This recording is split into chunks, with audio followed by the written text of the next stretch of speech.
आप सभी का स्वागत है माइंड बूस्टिंग क्लासेस पे। इस वीडियो में हम कक्षा 9 का एक नया पार्ट शुरुआत करने जा रहे हैं। एक नए पार्ट की हिंदी का ये पार्ट है, ऐसी भी बातें होती हैं। ये चैप्टर 4 है, यतीन्द्र मिश्र द्वारा लिखा हुआ। तो ये एक साक्षात्कार है, यानी कि इंटरव्यू जो लता मंगेशकर जी का लिया गया है।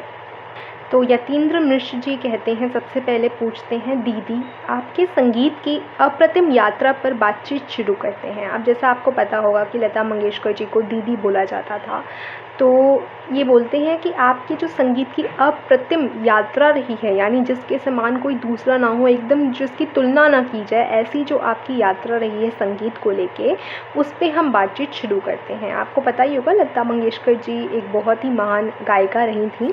इस संवाद में मेरा प्रयास यह रहेगा कि मैं संगीत में अखंड डूबे हुए आपके महान जीवन की उन दुर्लभ छवियों से उन करोड़ों प्रशंसकों को मिलवा सकूं। तो ये बोलते हैं कि हमारी जो बातचीत होगी, इससे इनकी कोशिश यही रहेगी कि आपका जो पूरा जीवन संगीत में अकंठ रूप से डूबा हुआ है, अकंठ मतलब कि पूरे तरीके से, पूर्ण रूप से, कंठ तक एकदम।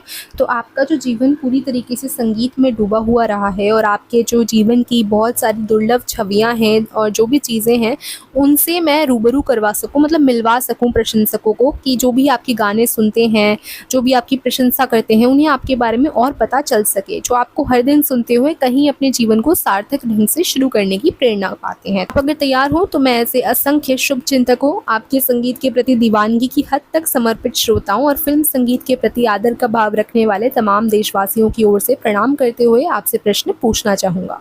तो ये बोलते हैं कि अगर आप तैयार हों तो मैं जितने भी आपके फैंस हैं, जितने भी आपके गाने सुनते हैं और जितने भी देशवासी हैं जो आपको पसंद करते हैं, उनकी तरफ से मैं आपको प्रणाम करता हूं और आपसे प्रश्न पूछना मैं शुरू करना चाहूँगा।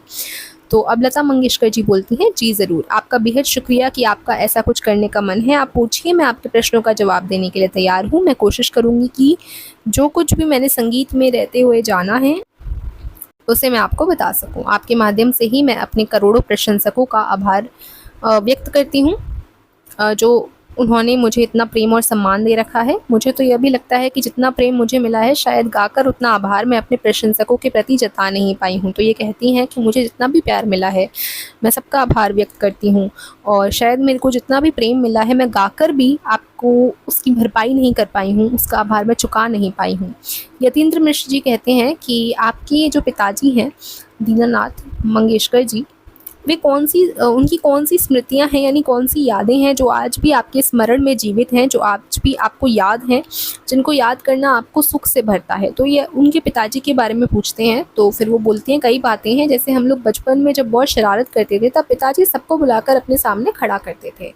वे बस हमको गंभीरता से देखते थे, यानी सीरियसनेस से देखते थे, और इतने में ही हमारा रोना शुरू हो जाता था। मतलब वे कुछ कहते नहीं थे, न ही किसी बात पर डांट पड़ती थी, मगर हम सभी समझ जाते थे कि हमको बुलाया किस लिए गया है। तो पिताजी उस समय पूछते थे, समझ गए ना? इस पर हम लोग कहते थे, हाँ हम लोग समझ गए। तो बिना उनके कुछ बोले ये समझ जाते थे। इसके बाद वे कहते थे, अच्छा अब जाओ बाहर जाकर खेलो। इस तरह हमारे पिताजी का गुस्सा था, जो बिना कुछ कहे ही हम भाई बहनों को डरा देता था। ठीक है, ये बताती हैं। आशा करती हूँ आपको समझ तो आ रहा होगा, काफ़ी सिंपल हिंदी में लिखा हुआ है, तो इसको मैं एक्सप्लेन क्या ही करूँ, मैंने पढ़ के आपको बता दिया है। मेरे पिताजी कमाल के आदमी थे। आगे वो बोलती हैं कि जिन्हें मैंने हमेशा अपने काम और संगीत में डूबा हुआ ही देखा है। तो ये भी संगीत में ही थे, इनके पिताजी भी। उनकी ड्रामा कंपनी के नाटक रात 9 बजे शुरू होते थे। उनकी एक ड्रामा कंपनी थी, यहाँ से हमें पता चलता है। उनके जो नाटक होते थे वो 9 बजे रात के शुरू होते थे और देर रात 2 से 3 बजे तक जाकर समाप्त होते थे, यानी खत्म होते थे। इतनी देर तक नाटक में समय इसलिए लगता था। अब इतना समय क्यों लगता था? क्योंकि एक नाटक के 5 अंक होते थे, 5 पार्ट्स होते थे। फिर उसमें लंबी लंबी रागदारी वाले गायन की भी परंपरा थी। अब उन नाटकों में गाया भी जाता था रागदारी वाले गायन, यानी ठीक राग गाने का ढंग या क्रिया, रागों में गाना। ठीक है, तो एक बार पिताजी, राग क्या होते हैं? राग मतलब अच्छे स्वर, ध्वनि हम बोल सकते हैं। ठीक है, आपको पता ही होगा। एक बार पिताजी जब गाना शुरू करते थे तो खूब सीटियां, तालियां और वंस मोर मिलता था। बाबा माइक पे थोड़ी तेज आवाज में गाते थे, जो सुनने पर बहुत अच्छा लगता था। मेरे पिताजी की एक बड़ी विशेषता यह भी थी कि वे एक राग को गाते हुए इसमें सुर बदलकर भी अपना गायन करते थे। तो एक राग को वो सुर बदलकर भी गा लिया करते थे। मतलब एक राग गाते समय किसी भी सुर को सा बनाकर इस तरह राग को बदल देते थे कि वह कुछ नया हो जाता था। तो बड़ी ही यूनिक उनकी स्टाइल थी, अच्छी अच्छी उनकी खूबी थी ये, और फिर उसी समय नए राग में गाते हुए दोबारा से पहले राग और उसके सुर में वापस लौट आते थे। तो वो राग भी बदलते रहते थे, ठीक है, राग में सुर बदलते रहते थे।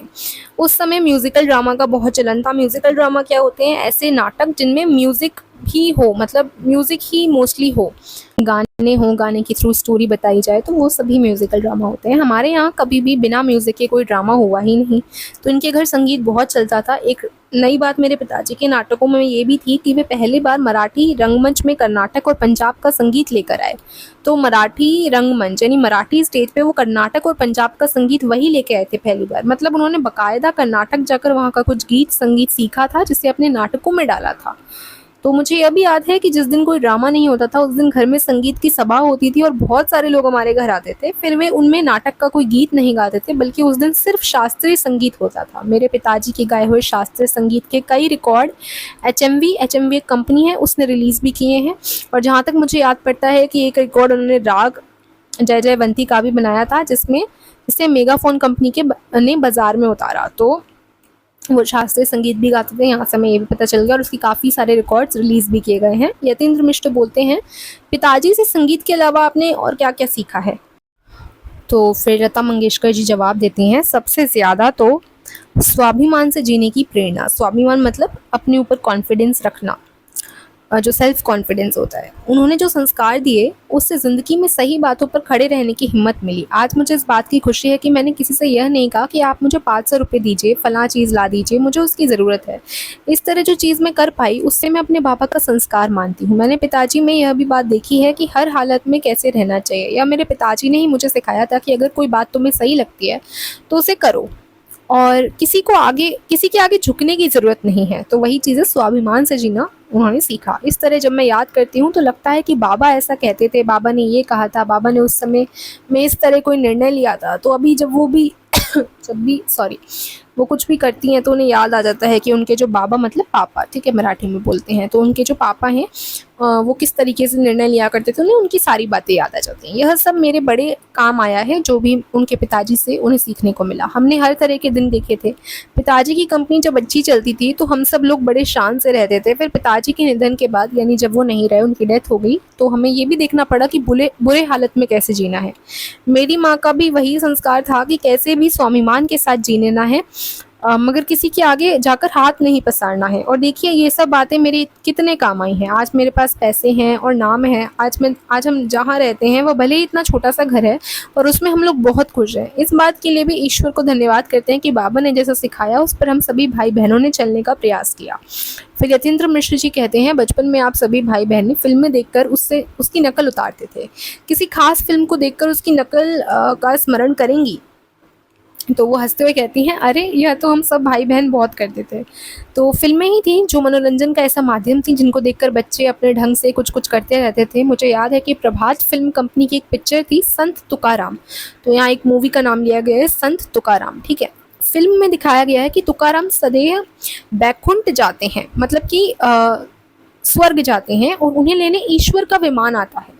वे वह गीत गाते हुए स्वर्ग जाते हैं, अमी जातो अमचा गावा, अमचा राम राम ध्वावा, मैं अपने गाँव जा रहा हूँ, सभी लोग मेरा राम राम ले लीजिए। तो ये गाना गा के वो स्वर्ग की तरफ जाते हैं। हम कमरे में घर भर के गद्दे तकिए एक के ऊपर एक रखकर ऊंचा स्वर्ग बनाते थे, जिस पर चढ़कर मैं बैठती थी और वहीं से ये गीत गाती थी। नीचे कमरे में मीना, मेरे फूफा का बेटा पंडरीनाथ और आशा, ये तीनों तुकाराम के अनुयायी यानी तुकाराम के पीछे चलने वाले बनकर रोते थे और कहते थे, हमें भी साथ ले लीजिए, हमें भी साथ ले लीजिए। तो वो ये कह के हंसती हैं याद करके कि ये क्या क्या किया करते थे बचपन में, जो सभी करते हैं, मतलब ऐसी चीज़ें। तो उस समय उषा बहुत छोटी थी, इसलिए वह उन नाटकों में नहीं रहती थी। तो यह सब होता था। हम बहुत सारी फिल्मों की नकल उतारते थे जिसमें धार्मिक फिल्में ज़्यादा होती थी, क्योंकि पिताजी धार्मिक और देशभक्ति की फिल्मों के अलावा दूसरी फिल्में नहीं देखने देते थे। उनका सख्त अनुशासन था, यानी स्ट्रिक्टनेस बहुत थी। और यह सब काम चोरी चोरी तब होता था जब पिताजी घर के बाहर हों और यह जान ना पाएँ कि घर में फिल्मों का खेल खेला जा रहा है। तो फिर यतीन्द्र मिश्र कहते हैं कि अगर किसी फिल्म में आपको अभिनय करने को कहा जाता तो वो कौन सी फिल्म होती जिसमें आप काम करना पसंद करती, यानी एक्टिंग करने को कहा जाता तो किस फिल्म में आप करती? तो अब लता मंगेशकर जी बोलती हैं कि नहीं, मैंने शुरू में तो फिल्मों में काम ही किया था और कुछ 6 या 7 फिल्मों में किया था। मैं बहुत छोटी थी उस समय जब फिल्मों की दुनिया में अभिनय के मार्फत ही आई। मतलब जब उन्हें अभिनय का ज्ञान हो गया, दुनिया में अभिनय के माफ़रत का वैसे अर्थ होता है माध्यम, ठीक है। तो ये बड़ी छोटी थी जब ये इन सब से एक्सपोज़ हो गई थी एक्टिंग वगैरह से। मुझे कभी अच्छा नहीं लगता था मेकअप करना, लाइट के सामने जाना, और काफ़ी लोग खड़े हैं तो उनके सामने कभी रो रहे हैं, कभी हँस रहे हैं, मतलब उन्हें एक्टिंग नहीं पसंद थी, गा भी रहे हैं, मुझे वह कभी अच्छा नहीं लगा। अच्छी फ़िल्मों को देखकर सराहना का जी ज़रूर करता है, मगर अभिनय करने के बारे में कभी सोच भी नहीं सकती। तो सराहना मतलब तारीफ़ ज़रूर करती हूँ मैं अच्छी फ़िल्मों को देखकर, लेकिन एक्टिंग के बारे में मैं कभी सोच भी नहीं सकती। एक फ़िल्म हमारे यहाँ हिंदी और मराठी दोनों में बनी थी, छत्रपति शिवाजी। उसमें भालजी पेंडारकर थे जिन्हें मैं बाबा कहती थी। मैं उनके पास गई, हालाँकि उस वक़्त तक मैंने अभिनय का काम छोड़ दिया था, तो उन्होंने एक्टिंग भी कर रखी है पर उन्हें ज़्यादा कभी पसंद नहीं आया, तो उन्होंने एक्टिंग का काम उस समय तक छोड़ दिया था। मैंने उनसे खुद कहा, बाबा मैं चाहती हूँ कि इस फ़िल्म का आखिर का जो गाना है उसमें 2 लाइनें मैं भी आकर गाऊँ। तो फिर मैंने उसके हिंदी और मराठी दोनों ही संस्करणों के बाद की 2 पंक्तियाँ गाई हैं, जिन दृश्यों में मैं मौजूद भी हूँ। मैं छत्रपति शिवाजी को बहुत पसंद करती हूँ, इसलिए बस इसी फ़िल्म के लिए मेरा मन हुआ कि भले एक दृश्य में ही सही, मगर यहाँ रहा जा सकता है। तो उन्हें ऐसा पसंद नहीं था कि वो जाएँ। इवन वो एक्टिंग करते-करते जो गाते हैं ना सबके सामने, वो भी उन्हें ज़्यादा पसंद नहीं था। तो लेकिन उन्होंने सोचा, उन्हें छत्रपति शिवाजी से बड़ा लगाव था और उनको वो बड़ा पसंद करती थी, इसलिए उन्होंने सोचा कि इस फ़िल्म में उनका मन हुआ कि कोई बात नहीं, एक सीन ही सही पर मैं ज़रूर इसमें गाना पसंद करूँगी। मतलब मैं आकर वहाँ पे बेसिकली मूवी में दिखकर, क्योंकि यहाँ लिखा है ना कि उन दृश्यों में मैं भी मौजूद हूँ, तो वो फ़िल्में दिखी हैं उनकी, गाते हुए वो आया है सीन, तो उनका मन हुआ कि एक दृश्य में ही सही मगर यहाँ रहा जा सकता है। फिर यतीन्द्र मिश्र, उस दौर में आपके काम की परिस्थितियाँ कैसी थीं? क्या वे आपके हिसाब से धीरे-धीरे अनुकूल होती गईं अथवा वैसे ही हमेशा की तरह एक चुनौती का सबब बनी रहीं जैसे कि वे संघर्ष के दिनों में थी? सबब मतलब कारण। तो लता मंगेशकर जी कहती हैं, ये कह पाना मुश्किल होगा कि मेरी परिस्थितियाँ कभी बहुत अच्छी या बुरी रही हों। मैं इन सब बातों पर ध्यान नहीं देती थी। अलबत्ता मैं उस ज़माने से लेकर बाद तक बहुत मेहनत से अपना काम करती थी। अलबत्ता मतलब बिना किसी डाउट के, विदाउट एनी डाउट, निस्संदेह। ये बोलती हैं कि मैं बहुत ज़्यादा मेहनत से ही अपना काम करती थी, चाहे कैसी भी परिस्थितियाँ हों। उसके बाद है मुझे याद है कि मेरी रिकॉर्डिंग सुबह से रात तक चलती रहती थी। एक स्टूडियो से दूसरे और तीसरे स्टूडियो के चक्कर में ही पूरा दिन बीत जाता था। मुझे अपने गाने और रिकॉर्डिंग के अलावा किसी दूसरी चीज़ की सुध ही नहीं रहती थी। हमेशा यही बात दिमाग में घूमती थी कि किसी तरह बस मुझे अपने परिवार को देखना है, क्योंकि जैसा हमने पढ़ा इनके पिताजी का निधन हो गया था, तो इनके फैमिली की फाइनेंशियल कंडीशन वगैरह ठीक नहीं थी, तो बस उन्हें अपने परिवार का देखना था, तो वो बस अपना गाना गाती रहती थी, एक स्टूडियो से दूसरे स्टूडियो जाती थी और उसके अलावा उन्हें किसी और चीज़ का होश ही नहीं रहता था। फिर वह रिकॉर्डिंग का वक्त हो या घर का खाली समय, किस तरह मैं अपने परिवार के लिए ज़्यादा से ज़्यादा कमाकर उनकी ज़रूरतें पूरी कर सकती हूँ, इसी में सारा वक्त निकल जाता था। आप मेरी परिस्थितियों के बारे में पूछ रहे हैं, तो सच बात तो यही है कि मुझे रिकॉर्डिंग से या उसकी तकलीफ़ों से इतना फ़र्क नहीं पड़ता था जितना इस बात से कि आने वाले कल में मेरे कितने गीत रिकॉर्ड होने हैं। तो उन्हें इसी की टेंशन रहती थी, इसी की धुन रहती थी कि कितने गीत रिकॉर्ड होने हैं। फ़ना फ़िल्म के ख़त्म होने के साथ मुझे नए कॉन्ट्रैक्ट की दूसरी नई फ़िल्म के गाने कब रिकॉर्ड करने हैं, तो यही सब उनके दिमाग में चलता रहता था। फिर यतीन्द्र जी पूछते हैं, बचपन का कोई ऐसा सपना जिसे पूरा करने की हसरत मन में बहुत दिनों तक पलती रही हो? तो लता मंगेशकर कहती हैं कि ऐसा तो कोई खास सपना नहीं है, मगर आपको बचपन की एक बात बताती हूँ। मेरे पिताजी उस समय जीवित थे और जब वे अपने कार्यक्रमों के लिए तैयार होते थे तो उनको जितने मेडल मिले थे वे अपने कपड़ों पर सीने के बाईं तरफ लगाते थे। वह ज़माना ऐसा था जिसमें यह प्रचलन रहा कि कलाकार लोग अपने प्रदर्शनों से मिली हुई मेडल पहनकर ही बैठते थे। तो उस ज़माने में ये ऐसा प्रचलन था, ऐसा किया करते थे लोग कि जितने भी कलाकार लोग होते थे ना, उन्हें जितने भी मेडल मिलते थे वो उन्हें पहनकर ही बैठा करते थे अपने प्रदर्शनों में। मुझे जगह तो याद नहीं, मगर यह ठीक से याद है कि पिताजी के अलावा बाहर के किसी कलाकार को जो सबसे पहले मैंने गाते हुए सुना है वह पंडित कुमार गंधर्व थे। कुमार गंधर्व जी जब काली शेरवानी पहनकर और अपने ढेर सारे मेडल लगाकर गाने के लिए बैठे तो वह बात मुझे बहुत पसंद आई। मुझे तब हमेशा ये लगता था कि जब मैं बड़ी हो जाऊँगी तब मुझे भी ऐसे ही मेडल मिलेंगे जिन्हें लगाकर किसी कार्यक्रम में जाऊँगी। फिर यतीन्द्र मिश्र जी कहते हैं, अगर हम समय के चक्र यानी टाइम मशीन को घुमाकर सन 1949 और 50 में ले जाएं तो आपकी फिल्मों से संबंधित सांगीतिक जीवन की शुरुआत में खेमचंद प्रकाश, शंकर जयकिशन, हुस्नलाल भगतराम जैसे म्यूजिक डायरेक्टर आते हैं और आपको एक मजबूत ज़मीन बनाने के लिए आएगा आने वाला, महल, हवा में उड़ता जाए मोरा लाल, दुपट्टा मलमल का, बरसात और चले जाना नहीं नैन मिला के, बड़ी बहन, ये मूवीज़ के नाम हैं जो ब्रैकेट में हैं, जैसे गाने मिलते हैं। तो ये अब शुरुआत की बात कर रहे हैं कि जब इनका करियर शुरू हुआ था तो स्टार्टिंग में जब ये इन्हें जो गाने मिले थे उनका नाम इन्होंने लिया।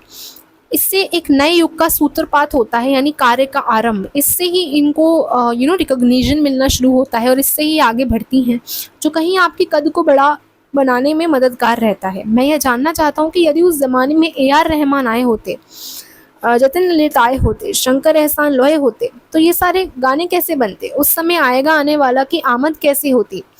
तो कैसे आया होता ये वाला गाना? तो ये कहते हैं कि अभी जैसे ए.आर. रहमान वगैरह जैसे जो सिंगर्स हैं वो अगर उस टाइम पर होते तो ये सारे गाने कैसे बने होते? तो लता मंगेशकर जी हंसते हुए कहते हैं कि बड़ा ही मजेदार प्रश्न है आपका, कहना मुश्किल है कि इस पर क्या बोलूं, समझ में नहीं आ रहा कि वाकई अगर ऐसा हुआ होता तो ये गाने कैसे बनते। यह विचारों कल्पना तो सुनने में अच्छी लगती है, पर मैं पूरी तरह इसका आकलन नहीं कर सकती कि आएगा आने वाला को ए.आर. रहमान ने बनाया होता या हवा में उड़ता जाए को जतिन ललित ने, तो कैसा प्रभाव पैदा होता। तो ये जो गाने इन्होंने गाए, अगर इनकी म्यूजिक मतलब अगर ए.आर. रहमान या फिर जतिन ललित ये सब बनाते इन गानों को, तो कैसा टर्न आउट करते हैं गाने, ये वो सोच नहीं सकती। मगर मैं इतना ज़रूर जानती हूँ कि कुछ बहुत बढ़िया होता है, बिल्कुल दूसरे अंदाज में सामने आता, जिसकी शायद धुनें और तर्ज भी अलग होती। मैं आपसे प्रश्न करती हूँ कि जो मेरे गाने रहमान ने बनाए या जतिन ललित के लिए मैंने मेरे ख्वाबों में जो आए, दिल वाले दुल्हनिया ले जाएंगे में ये गाना है, ये जो मैंने गाया है, उसे श्याम सुंदर जी, नौशाद साहब या अनिल विश्वास ने रचा होता, तो आपके लिहाज से वह किस तरह बनता? तो वो उल्टा उन्हीं से प्रश्न करती हैं कि अगर जो गाने मैंने गाए हैं ये कोई और बनाते तो वो कैसे बनते। तो सेम क्वेश्चन ही वो उनकी तरफ करती हैं, क्योंकि ये बड़ा ही रोचक और इंटरेस्टिंग सा मज़ेदार सा क्वेश्चन है जिसका आकलन ये कर नहीं पा रही। तो ये वाकई बहुत रोचक और सोचने वाली बात है कि समय के हेर फेर से हमारा गीतों का स्वभाव कैसा होता। इतना मैं ज़रूर कहना चाहूँगी कि पुराने समयों में जब मैंने महल, बड़ी बहन, बरसात, तराना बाज़ार और संग दिल जैसी फिल्मों के लिए पार्श्व गायन किया था। इसका अर्थ क्या होता है? पार्श्व गायन का अर्थ होता है कि किसी अन्य अभिनेता या अभिनेत्री के बदले में आप बैठकर गा रहे हो, ठीक है। उस समय तकनीकी रूप से सिनेमा में बहुत तरक्की नहीं हुई थी, तो जैसे जैसे टाइम आगे बढ़ा, सिनेमा भी आगे बढ़ा, टेक्नोलॉजी बढ़ी। आएगा आने वाला में मुझे हॉल में बहुत दूर से चलकर दबे पांव रिकॉर्डिंग वाले माइक तक आना पड़ता था और उसी अनुपात में रिकॉर्डिंग के माइक पर स्वर का उतार चढ़ाव कैद किया जाता था। ऐसे टूल्स नहीं हुआ करते थे बहुत सारे, तो बहुत दिक्कतें भी थी उस टाइम। बहुत सारे ऐसे गाने मुझे याद हैं जिसमें कुछ विशेष प्रभावों को देने के लिए अनिल विश्वास, श्याम सुंदर, सज्जान हुसैन, सलील चौधरी और सी रामचंद्र ने मुझे नए तरीके और अजीबोगरीब टोटके आजमाए थे, जिससे गीतों में प्रभाव पैदा हो सके, इफ़ेक्ट्स वगैरह आ सके। और मतलब अलग अलग टाइप के गाने होते हैं ना, तो उनमें प्रभाव डालने के लिए पहले इतना तो सिनेमा तरक्की नहीं की हुई थी सिनेमा ने, तो बड़ी अजीब और गरीब टोटके से ही ये लोग गीतों में प्रभाव पैदा करते थे। आज जो स्थिति है और जिस तरह हमारी तकनीक विकसित हो चुकी है, टेक्नोलॉजी, उसमें अगर इन लोगों को काम करने का मौका मिलता तब तो कमाल ही हो गया होता। मतलब ये कह रही है कि उस टाइम भी इतने अच्छे गाने इन्होंने बनाए जब इतनी टेक्नोलॉजी नहीं थी, और अगर इस टाइम ये लोग बनाते तब तो पता नहीं क्या ही मज़ेदार, क्या ही एकदम कमाल ही कर देते। ये ना जाने कितना और अधिक एडवांस किस्म का ये लोग संगीत रच पाते, आप सोच सकते हैं। ठीक उसी तरह जैसे सुंदर और स्तरीय संगीत आज के संगीतकार बना रहे हैं, रहमान, जतिन ललित और तमाम अन्य लोग, अगर पीछे जाकर काम करते तो कितनी मुश्किलें आती और कितना संघर्ष करते हुए वे सब अपना गाना बनाते, इसका अंदाज़ा भी लगाया जा सकता है। मेरे लिए भी यह काम चुनौती की बात नहीं है कि मैं अनिल विश्वास की धुनों जैसा काम रहमान के साथ कर रही होती और उसी तरह नए लोगों के धुनों पर नौशाद साहब के लिए रिकॉर्ड करती तो कैसा होता। तो ये वही बात कर रहे हैं कि पहले टेक्नोलॉजी नहीं थी, अब टेक्नोलॉजी आ गई। तो वही है कि अगर अभी के सिंगर्स या अभी के म्यूज़िक डायरेक्टर्स पहले जाके काम करते तो उनके साथ तकलीफ़ें होती, और पहले वाले अगर अभी की टेक्नोलॉजी में काम करते तो वो कितने कमाल करते। तो वही सब बातें ये लोग सोच रहे हैं। तो फिर यतीन्द्र मिश्र कहते हैं, इसी समय विषय परिवर्तन करते हुए मैं आपसे कुछ व्यक्तिगत सवाल पूछने का मन हो रहा है। इस संदर्भ में आपका व्यक्तित्व को देखते हुए ये बात दिमाग में आती है कि आपने रंगों से हमेशा परहेज किया है, यानी कि उन्होंने रंगों को हमेशा उनसे बचे हैं वो लता मंगेशकर जी। विशेषकर अपने पहनावे में भी इस बात का ध्यान रखा। आपने लता मंगेशकर जी को मोस्टली देखा होगा, वो रंग बिरंगे कपड़े कम ही पहनती थी कि कहीं से भी रंगों का कोई भी दर्शना अभिव्यक्त ना हो सके। आपकी सफ़ेद रंग की साड़ियों पर मौजूद रंगीन धारियाँ, गुलबूटों और पल्लों का रंग छोड़कर कहीं भी रंग से दोस्ताना निभता नहीं दिखता। तो आपने देखा होगा ये मोस्टली वाइट कलर की साड़ी, उस पे फिर थोड़ा बहुत डिज़ाइन होती थी, लेकिन उसके अलावा ये कलरफुल नहीं पहनती थी कभी। ऐसे में एक मन में ख्याल आता है कि अगर आप रंगों का त्योहार होली कैसे मनाती होंगी? होली को लेकर कोई संस्मरण यानी कोई याद है तो आप यहाँ साझा करना चाहें तो कर सकती हैं।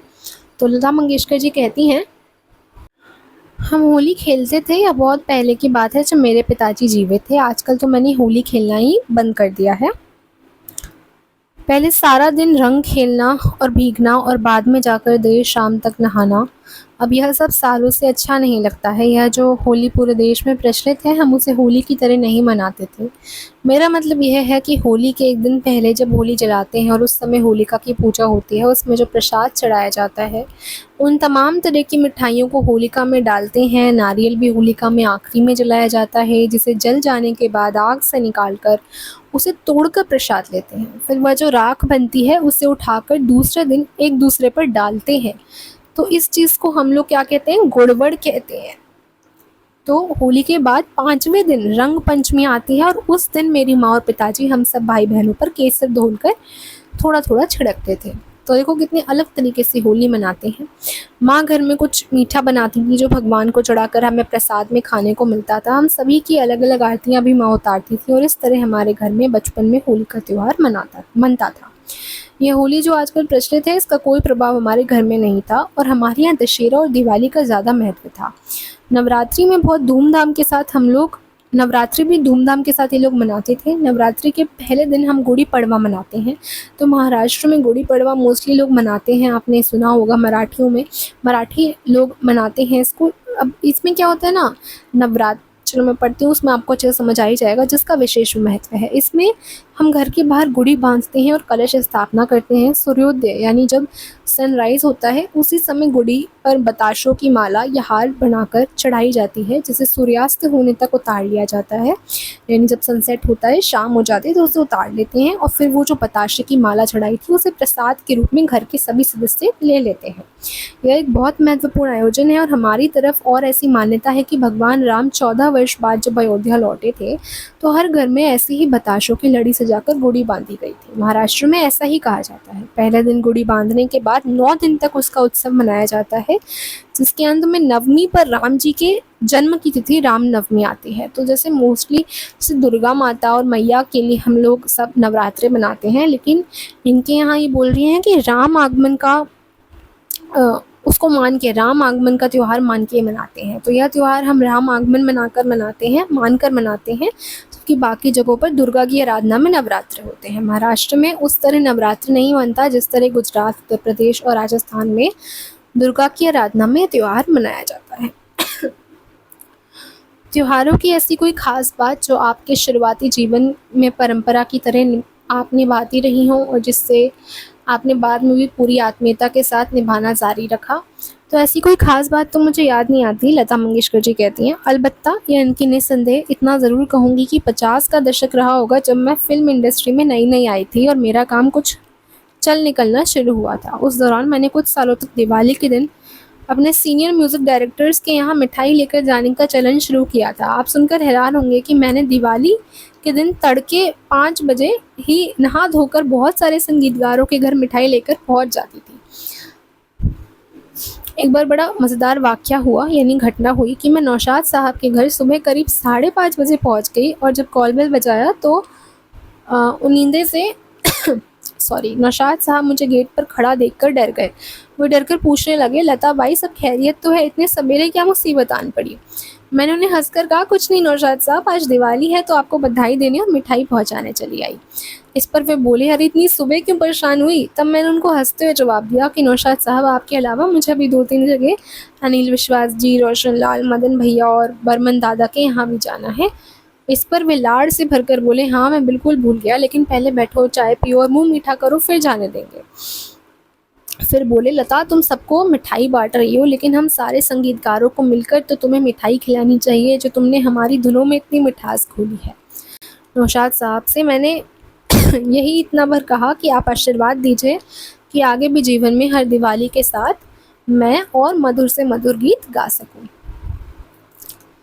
फिर यतीन्द्र मिश्र जी पूछते हैं कि त्योहारों के संदर्भ में एक बात और ध्यान में आती है कि अधिकांश प्रदेशों में पर्वों व अनुष्ठानों के संदर्भित घर घर गीत गाने जाने का प्रचलन है। जैसे उदाहरण के लिए होली के मौके पर फाग और धमार, ये ना फागुन में गाया जाने वाला गीत होता है, होली में गाते हैं। बिहार में छठ पूजा पर छठ के गीत गाए जाते हैं। जन्माष्टमी और रामनवमी में ईश्वर के जन्म के कारण सोहर और बधावा नाम के गीत गाने को मिलते हैं। ये गीत ज़्यादातर घर और मोहल्ले की स्त्रियां ही गाती हैं। गायन एक रिवाज की तरह कायम है।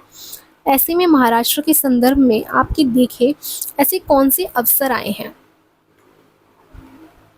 तो ये हंसते हुए बोलती हैं कि हमारे यहाँ होली और दिवाली पर तो इस तरह घरों में गीत नहीं होता। यह ज़रूर है कि विवाह के बाद जब नई बहू आती है तब एक पूजा होती है घरों में, जिसमें पास पड़ोस की बहुत सारी औरतें आती हैं और वो मंगला गौर कहलाता है। ठीक है, मंगला गौर में क्या होता है, सारी औरतें बिल्कुल मुग्ध भाव से गीत गाती हैं और नाचती भी हैं। बिल्कुल ठेठ कवई अंदाज में वह मंगला गौर का उत्सव मनाया जाता है, मगर आहिस्ता आहिस्ता वह भी अब ख़त्म हो रहा है। मुझे अच्छी तरह से याद है कि जब मैं छोटी थी तब घर परिवार या पड़ोस में किसी की शादी के बाद यह मंगला गौर मनाया जाता था और हम सभी लोग उसमें खूब नाचते गाते थे। उसमें स्त्रियां नौटंकी और तमाशे की तरह भी कुछ कुछ करती थी, मतलब कोई कुछ भी रूप धरकर नाचता था। फिर वो पूछते हैं कि दीदी, कोरस में गाने वाली लड़कियों के साथ आपके कैसे रिश्ते रहे हैं? कोरस यानी जो ग्रुप में लड़कियां नहीं गाती हैं उनके साथ, ग्रुप सिंगिंग जो होती है, क्या वे सब भी आप लोगों की गायकी में कोई सहयोग करती थी या उनका एक अलग ही विभाग होता था जो मुख्य पार्श्व गायक या गायिकाओं से अलग रहता था? मतलब जो मेन जो गाने वाले सिंगर्स होते हैं, क्या उनसे अलग रहता था कोरस वाले जो सिंगर्स होते थे उनका?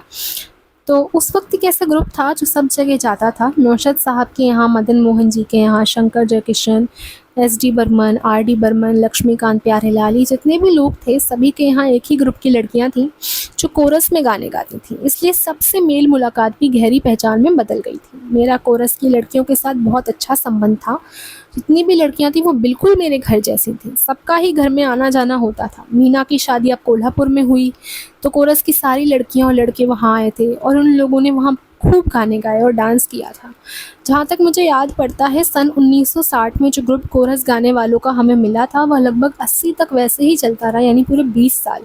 और 1980 के पास जाकर वह बदला गया।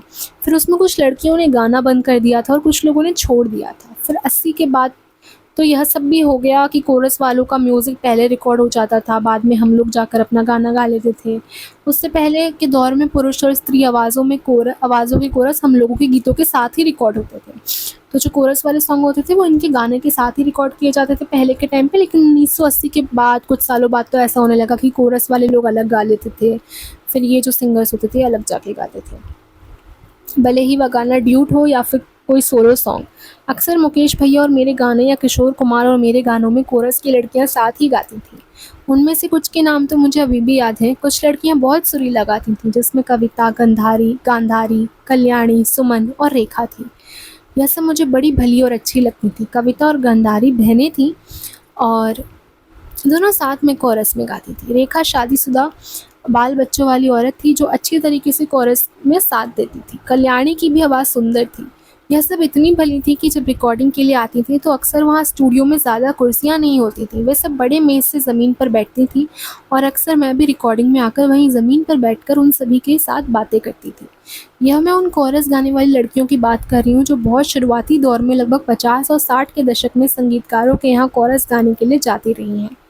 आजकल का मुझे कुछ मालूम नहीं है अब कौन कौन से लोग हैं उनका सिंगर्स के साथ में गाना रिकॉर्ड होता है, अलग से होता है, यह मुझे मालूम नहीं है। मुझसे मिलने वाले जितने लड़के और लड़कियां थीं उन सब ने बहुत बात तक संपर्क बनाया हुआ था।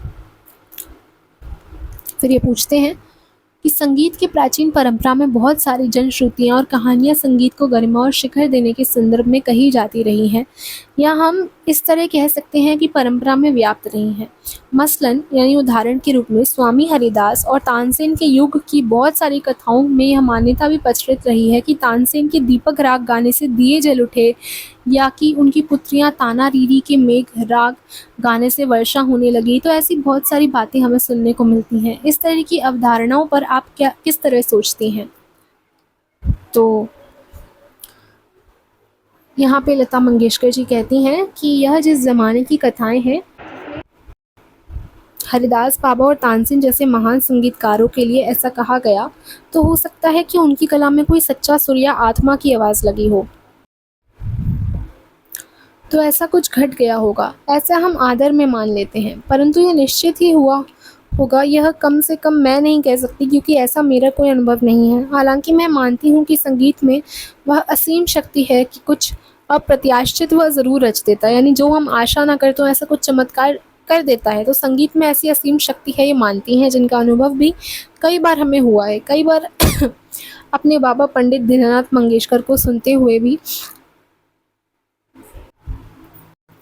मैं कुछ अप्रत्याशित अनुभव करती थी, यानी जिसकी आशा न किए हो, मैंने ऐसी चीज़ें अनुभव करी हैं।